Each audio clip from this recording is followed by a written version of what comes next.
Justin Ford for From the Frontline.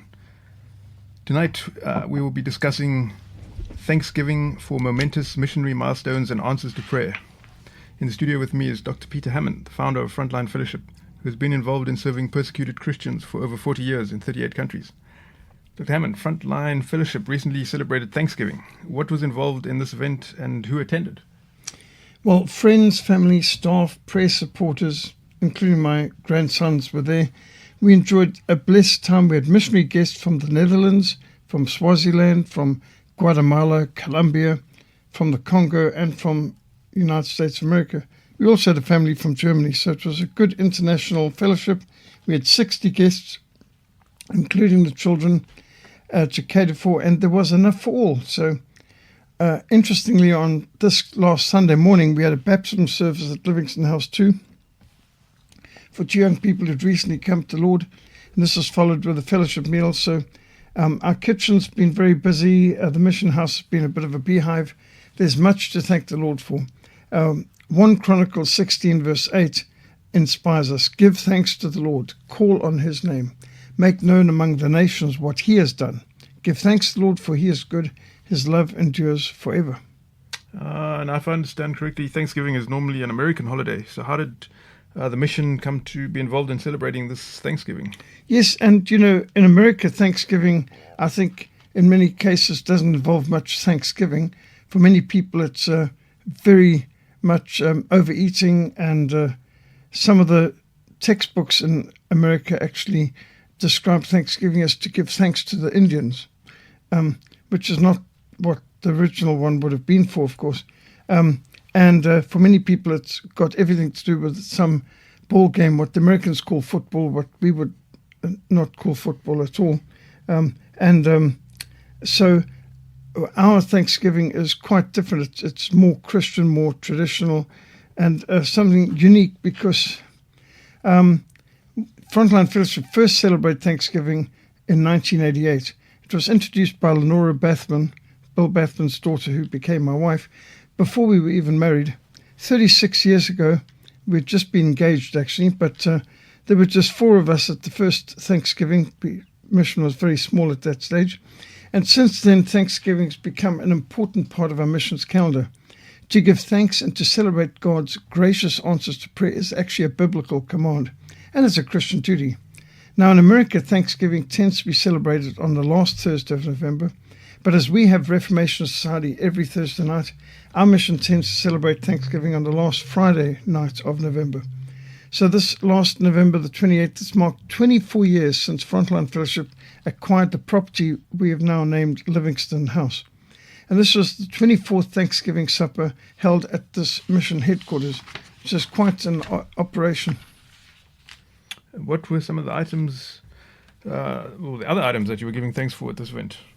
Well, 5 years ago, in 2020, the Livingstone House Upper Room Extension Project was launched, and the first time we held a Thanksgiving supper in the upper room was at the end of 2021, which was a somber occasion because Lenora, who had made possible the whole Upper Room Extension Project, she passed eternity just 2 weeks before, so it was a very hard to appreciate that we had lost Lenora 4 years ago. It seems so recent. Heaven is certainly richer, but our lives down here on earth is poorer as a result. And the multi-purpose Upper Room Bathman Memorial Hall is just one of the many legacies Lenora left behind. She paid for totally from her inheritance she had received from her parents who had passed into eternity just shortly before. Her father had given 67 years of his life to missions, mainly behind the Iron Curtain, and so she wanted it named after her father. So the Upper Room Bathman Memorial Hall is used for so many things. We've had not just Reformation Society meetings and devotions up there, but there's church services that are regularly held up there. There are outside groups that hire our venue for special events. It's been used for homeschool seminars, conferences, creation science events. We've had variety concerts. We've had historical, cultural, heritage day musical items.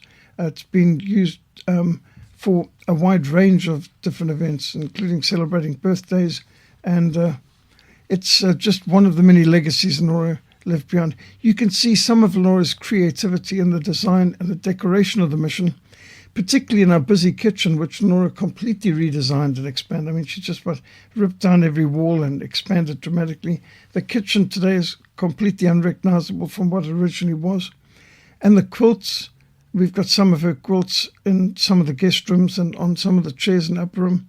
And those are all her work. And many of the pictures and furniture items throughout the mission were also lovingly selected and were purchased and donated by Lenora. So people can see some of her skiing trophies, ice skating, running and dragon boating medals displayed in the upper room as well. What were some of the momentous missionary milestones and answers to prayer that you highlighted at this recent Thanksgiving? Well, this coming January 2026 will mark 20 years since we first launched the Reformation Society at Livingstone House. And from the research and the presentations given at the Reformation Society over the years, a number of books have been published, which has included our Greatest Century of Reformation book, which has become a school textbook in quite a few colleges and for many homeschoolers and homeschool curriculums. The Greatest Century of Reformation chapters were originally presentations at the Reformation Society. Victorious Christians Who Changed the World, which goes from the 2nd century through to the 20th century, character studies. Victorious Christians Who Changed the World is also something of a setwork book for quite a few homeschool curriculums. The Power of Prayer Handbook, Reforming Our Families, all of these books grew out of presentations at the Reformation Society. And this coming January will also mark 20 years since the launch of Livingstone Fellowship, out of which developed the sermon series, which have been uploaded onto our sermon audio, which have become books. Now, our sermon audio now has 1,400 sermons, Bible studies, lectures uploaded onto sermon audio, which has had over 352,000 audio downloads and 5,900 video plays, reaching 56 countries. Now, several books have come out of Livingstone Fellowship sermons, including the 10 Commandments, God's Perfect Law of Liberty, which has gone through 2 editions, and also it's translated into Afrikaans as well. And the Old Testament server and New Testament server, which we're preaching through every book in the Bible. And that was a 6-year project. So the Old Testament server and New Testament server are textbooks in some Bible colleges, and quite a few homeschoolers have adopted it too as part of their curriculum. So all that grew out of 20 years ago, Livingstone Fellowship and Reformation Society. It makes me think of Deuteronomy 7 verse 9. Therefore know that the Lord your God, He is God. He is the faithful God who keeps covenant and mercy for 1,000 generations with those who love Him and who keep His commandments. You also highlighted an important milestone in home education at the event. Yes, this year, 2025, marked 30 years since the launch of Christian Liberty Books and our endeavour to promote home education in South Africa. So it started with our March to Parliament in May 1995. Over 30,000 people protesting the secular state marched to Parliament under the banner Grondwet op God se wet, Constitution upon God's law, and back to the Bible. And the government was trying to introduce a secular state, and they even had legislation being prepared in the Constitutional Court, and the Constitutional Assembly was being chaired by Cyril Ramaphosa, interestingly. And they were trying to make the secular state so that Christians would not be allowed to use government buildings like schools or town halls for church services. And that was just outrageous. There was so much nonsense that was coming to trying to legalize abortion, pornography, prostitution, a whole range of evils, gambling and so on. And so we marched against the paganization of South Africa and for a back to the Bible, Christ must be honored in all areas of life march. Interestingly, also 1995, at this march, when we got to Parliament, the ANC government was apparently terrified. It was the biggest march ever seen in Cape Town to that date. And we heard from Kenneth Meshu, who of the African Christian Democratic Party. He was in Parliament at the day, and he said they were literally sweating. They were acting like they thought their time on earth had come to an end and they were all going to be hanging from the streetlight soon. But of course, as Christians, we don't behave like that. Yes, we had a massive group, but we weren't going to storm the gates and pull these people out and give them justice. That's for God to do. But we brought a memorandum, and they pushed Cyril Ramaphosa out the door to receive the memorandum. He is, after all, the chairman of the Constitutional Assembly, Constitutional Convention that was on the go at that time. And so Cyril Ramaphosa came out the gates, and I could see he was sweating, and his eyes were bloodshot and wide, and he looked quite terrified. Well, standing next to me was Fano Sabisi, who is a friend from Kwasi Sabantu Mission in Zululand, and he was holding a big leather Bible. And immediately Cyril Ramaphosa's eyes fixed on this Bible, and he said, "Brother, can I borrow that Bible?" And he, without waiting for an answer, just grabbed the Bible out of Fano's hands. Now, that Bible, interestingly, was a gift from my father-in-law, Bill Bathman, and it's had engraved in gilt edge on the cover, Rev. Fano Sabisi. If I'd had a camera with me, I could have gotten a picture of this in the hand of Cyril Ramaphosa, but he walked up the step ladder, which led onto the platform of a big truck that was being used as a flatbed truck, which was being used as our platform because there's a huge amount of people there, and the PA systems or audio speakers were all set up on there. So Cyril Ramaphosa goes up to the platform. He lifts his Bible above his head, Fano's Bible. And from where I was standing, I could actually see Rev. Fano Sabisi engraved in it. He said, "I'm also a Christian. Look, I bring my Bible with me to Parliament every day." And everyone was cheering, and Cyril Ramaphosa knew how to talk the talk. He had been a member of the Student Representative Council. He, in fact, had been sharing the same room. He was a roommate with Kenneth Mesher. And Kenneth Mesher said, he was like a Pentecostal Christian when he was at university. And so he can talk the talk, although he doesn't walk the walk. And he had this crowd eating out of his hand. And Fano and I just exchanged glances like we knew that he was lying, but the bulk of the people there didn't know, so it didn't matter to him. And that was our interaction with Cyril Ramaphosa. Well, out of that march to Parliament came the need, we thought, to launch home education in South Africa. And we launched Christian Liberty Books immediately after that May 1995 march. So this last October marked 30 years since the first Homeschool Expo in Cape Town. And interesting, the first Homeschool Expo in Cape Town had 3 exhibitors. There was TCE, Theocentric Christian Education of Alison Shortridge, which is really the first homeschool curriculum provider in South Africa. And they've got a very high standard. AC was there, Accelerate Christian Education. Not that they were really a homeschool curriculum. They were a Christian school curriculum, but they were starting to diversify and consider that maybe the textbooks could be made available to homeschoolers too. And then there was Christian Liberty Books, which we had just started. So CLB was one of only 3 homeschool exhibitors back in 1995. Well, this year, 30 years later, at the Edu Explore at Sunningdale Sports Complex in Blouberg, there were over 100 exhibitors and curriculum providers. So Victor Hugo, the French novelist, once declared, "Invading armies may be resisted, but not an idea whose time has come." And I think homeschooling is an idea whose time has come. And it's been so successful. My daughter, Andrea, took part in the first homeschool matric dance back in 2007, organized by homeschoolers in Cape Town. And that was really another milestone which we could just be so grateful for, that homeschooling has reached the stage where we are having a whole generation graduating.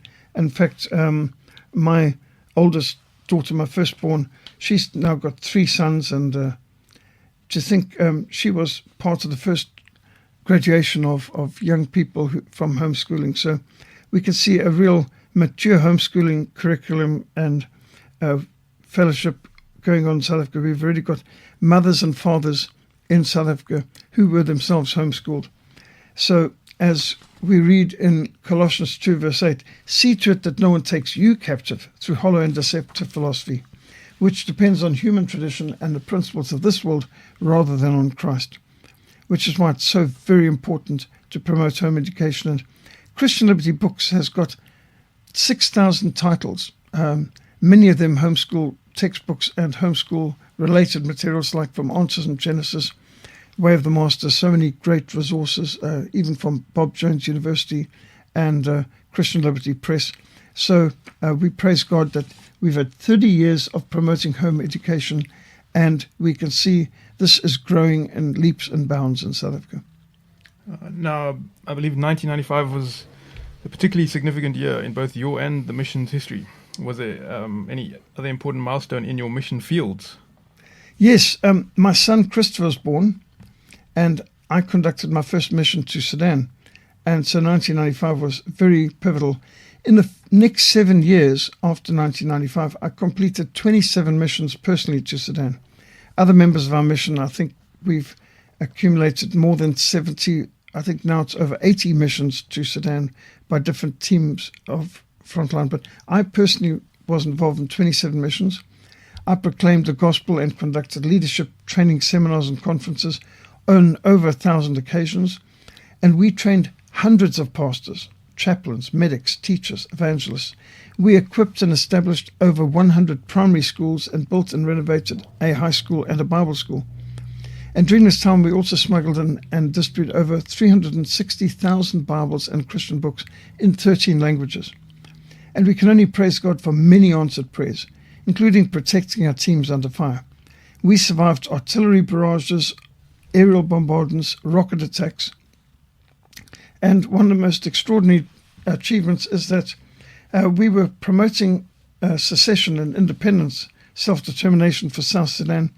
And it wasn't that long ago, just 20 years ago, I was arguing with people like Colonel John Garang, who was the founder of the Sudanese People's Liberation Army, and his deputy, Commander Salva Kiir, about the need for independence. And they said, it's a good idea, but we can't hope for independence. All we can hope for is autonomy and decentralization, because the African Union is locked onto the Berlin Conference map of 1885. They haven't allowed the redrawing of the map in any case.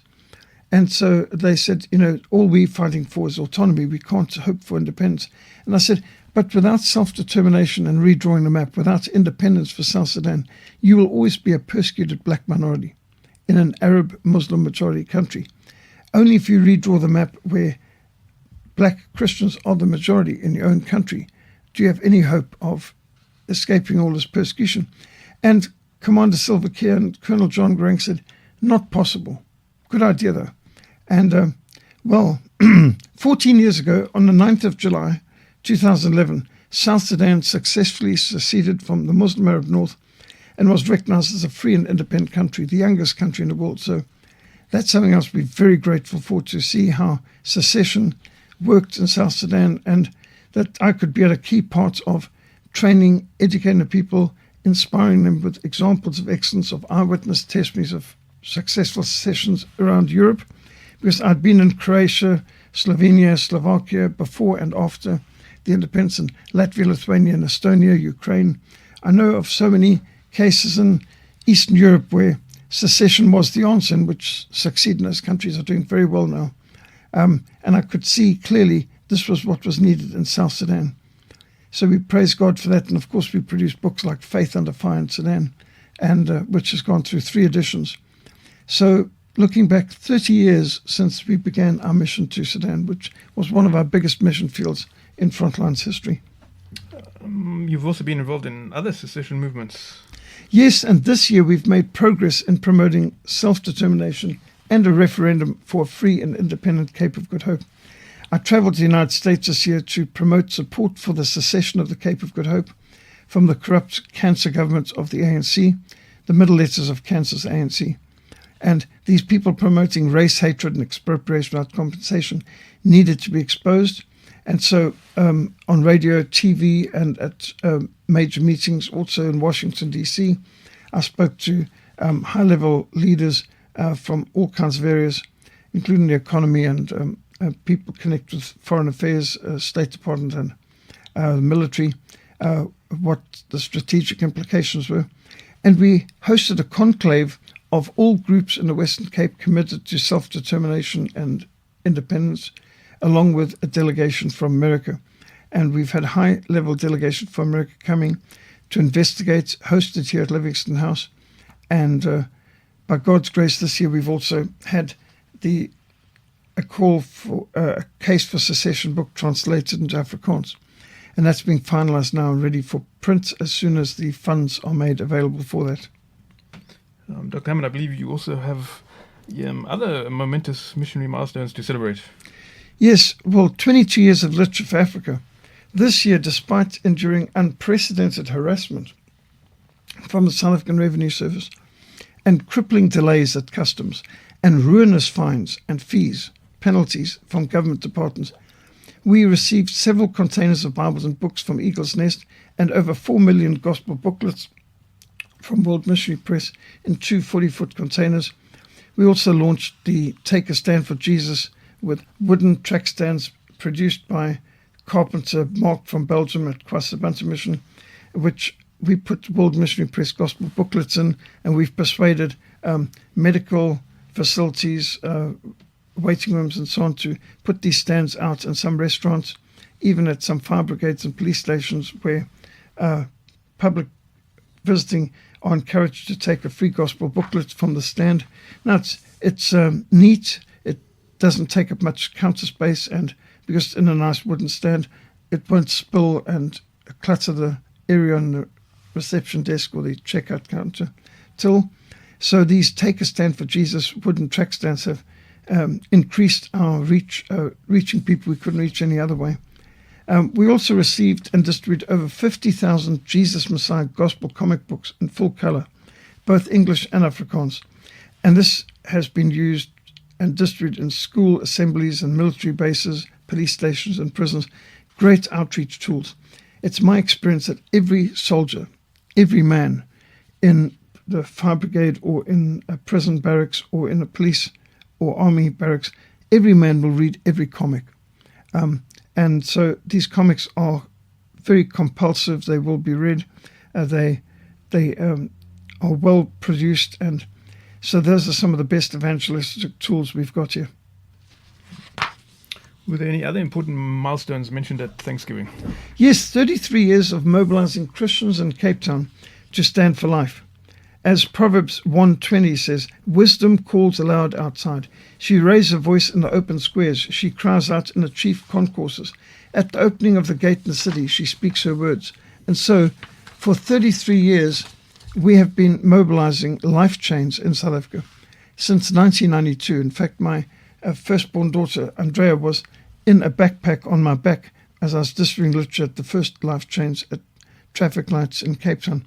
So we've been doing this since 1992, and the 5th of October this year marked 33 years of Africa Christian Action mobilizing Christians in Cape Town to stand for life, in obedience to the scriptural command to speak up for those who cannot speak for themselves.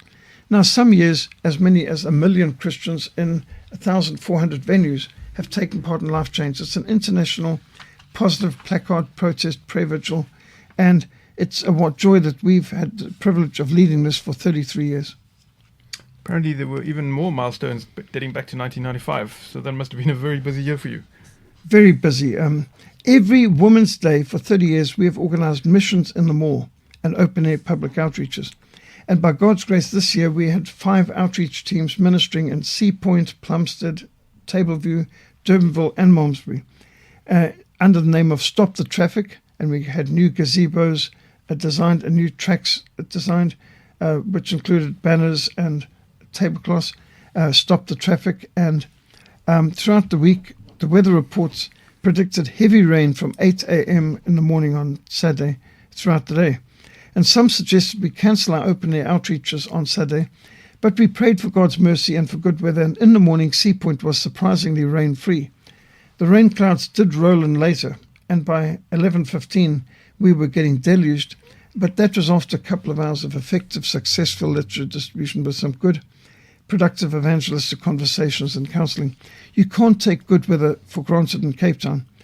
We can have rain almost any day, but on that Saturday morning, we distributed thousands of gospel tracts and gospel literature along Sea Point Promenade, and our new Stop the Traffic gazebos attracted interest as well. So Isaiah 55 verse 11 says, so shall my word be that goes forth from my mouth. It shall not return to me void, but it shall accomplish what I please, and will prosper in the thing for which I sent it. By God's grace, we have distributed hundreds of thousands of gospel booklets and tracts on Women's Days over the last 30 years. Dr. Hammond, you also mentioned a major prayer movement and a monumental answer to prayer. Yes, 36 years ago, the 7-year Jericho prayer march culminated in the phenomenal answer to prayer of seeing the Berlin Wall collapse. So back in 1982, I was at Hospital Christian Fellowship. I'd finished my military service, and I went back to my mission of HCF, Hospital Christian Fellowship, and who should come and be our guest speaker but Brother Andrew of God Smuggler fame.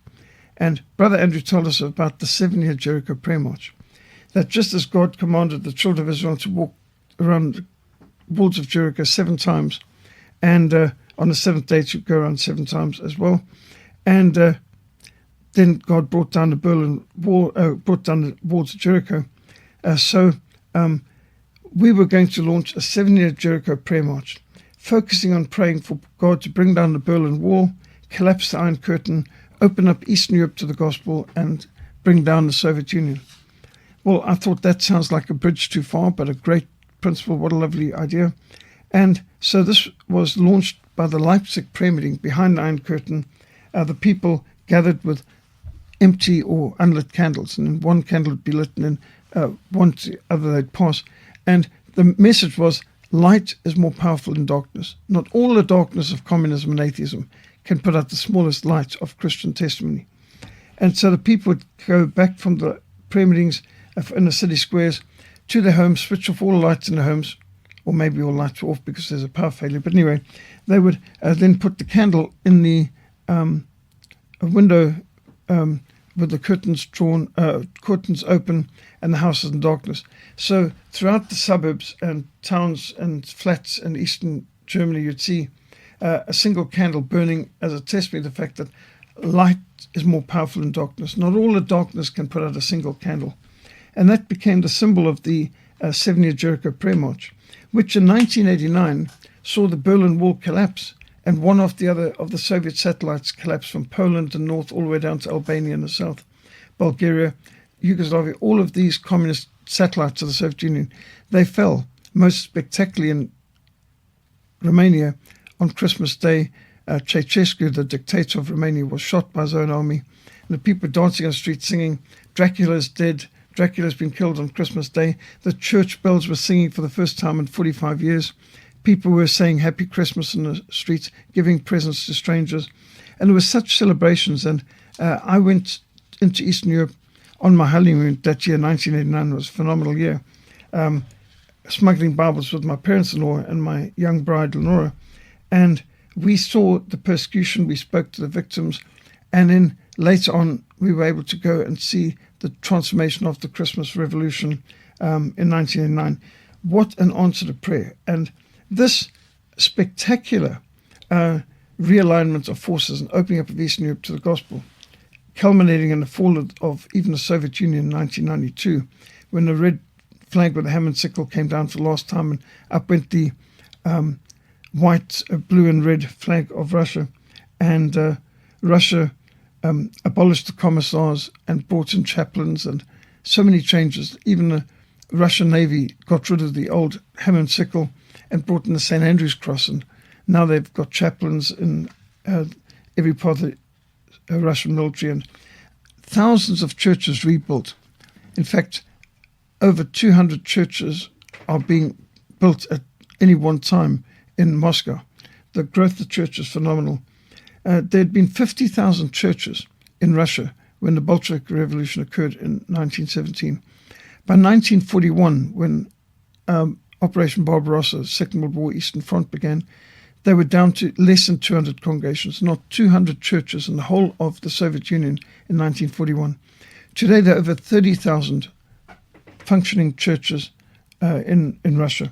They even rebuilt the Christ the Savior Cathedral, which is the largest church in Russia, which had been blown up by Joseph Stalin's orders back in the 1930s, and now it's been completely rebuilt according to the original specs. So what an answer to prayer. So this was so inspiring, and for Missions to Persecute Church, we were so exhilarated by this that the next year, 1990, a group of us met together at a restaurant in Chicago. Voice of the Martyrs, Open Doors, Frontline Fellowship. We gathered, And we discussed how can we perpetuate this prayer movement. I mean, can we replicate this in any way in the future? And it was decided we need to mobilize prayer for the persecuted. So the concept for IDOP, International Day of Prayer for the Persecuted, was launched from 1990, so that's 35 years ago, that we've been promoting to pray for the persecuted church. Of course, it would be good if Christians were praying for the persecuted church throughout the year, but at least one day of the year, let all churches focus on praying for the persecuted church, and hopefully they'll develop a more regular interest and concern for the persecuted. Because something like 400 million Christians in the world today are suffering persecution from 67 countries where the Bible is banned and where the government is hostile to Christianity. And so we decided, as November is already a remembrance month, let's choose November. And 11th of November is when we normally remember the people who died in the wars, because the First World War came to an end at the 11th hour of the 11th day of the 11th month, 1918. And so we decided the second Sunday in November should be set aside as an International Day of Prayer for the Persecuted, or IDOP. And we in Frontline were given concern for Africa, so we run the www.idop.africa website and try to mobilize prayer for the persecuted church in Africa in particular. And the country with the most Christians being killed at the moment is Nigeria. So one of our fields of concern, Nigeria, which by God's grace we see that President Donald Trump has drawn attention to, much needed. That's the place where Christians are being killed at the greatest rate in the world today, in Nigeria, not just numbers-wise, but also percentage-wise. So IDOP has been going now for 35 years, and we praise God for a wonderful prayer movement. Were there any other significant milestones to observe in this past year, Dr. Hammond? Yes, well, 30 years ago, Salt and Light was launched on Radio Tygerberg, and it continues as Salt and Light Radio. And this year marks 7 years of Christian perspective on the news every Friday morning on Radio Cape Pulpit, 7:30 a.m. on Radio Cape Pulpit, and that's a wonderful privilege. This year, on the 10th of October, we organized and hosted an event for the Kruger 200 celebration. President Paul Kruger marked 200 years since his birthday, and so there was quite a lot that was done in the Transvaal, especially a replica of the Kruger monument in Church Street in Pretoria. They moved this replica all the way down to Oranje and installed it with much ceremony in Oranje, which we visited and ministered to last year as well. And so we had our own home education Kruger 200 celebration, which included shooting range presentations, and we had celebrations of Majuba and other great events in Paul Kruger's life.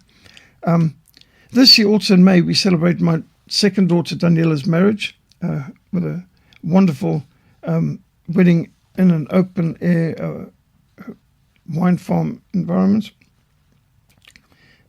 So there's a lot that we could thank God for in these last years, but particularly to think of Sudan, a ministry starting 30 years ago and ending with the independence of South Sudan, thinking of the launch of the 7-year Jericho Prayer March. I mean, these are really major events. Thinking about our 30 years of promoting homeschooling in South Africa, which is now here to stay. Are you slowing down and closing down this December, or is there more coming up for Frontline? Oh, much more coming up. No, we're not slowing down. We're not closing down. This coming Thursday in our Reformation Society, we're going to be dealing with from Pearl Harbor to Calvary, the testimony of Matsuo Fushida, the commander of the Japanese assault on Pearl Harbor, who was later wonderfully converted through the power of gospel literature. So that's a very inspiring testimony. And as this coming Sunday is the 7th of December, and people will be remembering Pearl Harbor, we want to draw attention to the phenomenal power of gospel literature. Now, our Literature for Africa distributes something in the region of 200 tons of Bibles and books, completely free every year. And here this one-time enemy of America was converted, and not just converted to Christ, but recruited as an evangelist, and he became a very effective evangelist, not only in Japan, but even on missions to America and to Europe. He won people to Christ. So this from Pearl Harbor to Calvary testimony of Mattia Fashida is very inspiring. Then next week I'll be going off to Kwasabantu for their youth conference, which they hold twice a year, and I've had the privilege of being invited again. The theme this year is Come to Me, or Come Unto Me. We will also on the 16th of December have a braai for Day of the Covenant, and we have a Christmas carol service planned for the Flame Lily people on the 17th of December, and a Christmas carol service at Reformation Society on the 18th of December. So we've got quite a lot coming up just in December alone. What can listeners be praying for as we approach the end of the year and the beginning of 2026? Well, we tend to start our New Year's with leadership training programs and have been doing so for many years. The Biblical Worldview Summit we first started in 1991, and so this will be 34 years that we've been running Biblical Worldview Summits.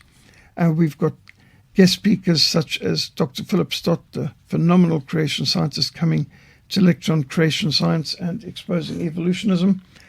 Interesting that Philip Stott's not only the engineer who designed and built the massive auditorium at Kwasabantu Mission, which can seat 10,000 people, and has been overflowing regularly for different events and seminars they've had there. But Philip Stott was also invited after the fall of the Berlin Wall and the collapse of the Soviet Union. He was invited to Eastern Europe to lecture on creation, and he got to speak at many major state universities in Russia, where the whole faculty and students were gathered, and he'd normally be introduced by the chancellor with words like these: "We know that the communists lied to us about history and politics and about religion. We wonder if they also lied to us about science. Please teach us about creation." And Philip Stott would give the creation position, and as an ex-atheist, ex-evolutionist himself, he could demolish evolution super effectively. I've heard him many a time. And he got standing ovations in Russian universities from one side of the country to the other. Absolutely extraordinary. Well, he's going to be our guest speaker to deal with the creation science side at this coming Biblical Worldview Summit. It's been a while since we had Philip Stott down here, so this is a real treat for anyone in Cape Town to benefit from his insights. We'll be having the Great Commission course immediately afterwards as well. In fact, the Biblical Worldview Summit tends to be the first week of the Great Commission course, which then continues for 3 weeks. So from the Friday the 2nd of January to Wednesday the 21st of January, we'll have the Biblical Worldview Summit and Great Commission course held here in Cape Town, and people who want to be prepared for being effective witnesses in university campuses, they can get the kind of message that inspired Charlie Kirk to devote his life to Turning Point USA. It was Charlie Kirk, I first met him at a Biblical Worldview Summit up in Colorado Springs when he was just 18 years old, and you could see he was getting the vision to go onto university campuses and put up a table and say, "Prove to me I'm wrong," and give the mic to enemies of the gospel and have open debates in the university campuses, which had such a phenomenal impact. Well, if people want to know what was it that inspired him, we'll be dealing with those very matters at the Biblical Worldview Summit. The World War of Worldviews, the clash of civilizations, the battle for the mind, what does the Bible teach concerning economics, education, government, crime, punishment, all of these issues. And obviously the Bible has the answers to all the problems of the world, but most people don't know what they believe, let alone why they believe or how to defend an argument. More importantly, our people need to know how to win fellow students and even lecturers to Christ. And the Great Commission course is to help people make Christ's Great Commission their supreme ambition. If any of our listeners feel called to missions, to cross-cultural evangelism, they may want to come and be trained. This is a real putting feet to your faith, boots on the ground. This will be as practical as it can be, involving outreaches in Muslim areas, door-to-door evangelism, literature distribution, Way of the Master, evangelism explosion, great forms of evangelism, film evangelism, literature evangelism. This is something that tackles missions issues. And then at the end of January, we have this Sanctity Life Sunday, which will be on the 1st of February. And then on the 2nd of February, Monday the 2nd of February, we'll have the March for Life to Parliament. So if people want to see our upcoming events, they just need to visit the www.frontlinemissionsa.org website. Frontlinemissionsa.org website has got an events button, and you'll see all these upcoming events on there. And of course, there's audio and visual links to presentations we've given. You can see our sermon audio page where you can get links to like the Bible surveys and many of these other subjects we've mentioned earlier. There's our On the Frontline YouTube channel where you can see presentations that have been given at Reformation Societies or previous seminars and courses we've done. So it's important that people visit the website frontlinemissionsa.org, and if anyone wants to get hold of me personally, my email address is peter@frontline.org.za, or as Americans would say ZA, but peter@frontline.org.za. Thank you, Dr. Hammond. Congratulations on your many milestones, and we wish you and our listeners many milestones to be conquered in 2026. In closing, I'd like to read from 1 Thessalonians chapter 5, verses 16 to 18. Be joyful always, pray continually, give thanks in all circumstances, for this is God's will for you in Christ Jesus. Thank you very much for joining us for From the Frontline. God bless and good night.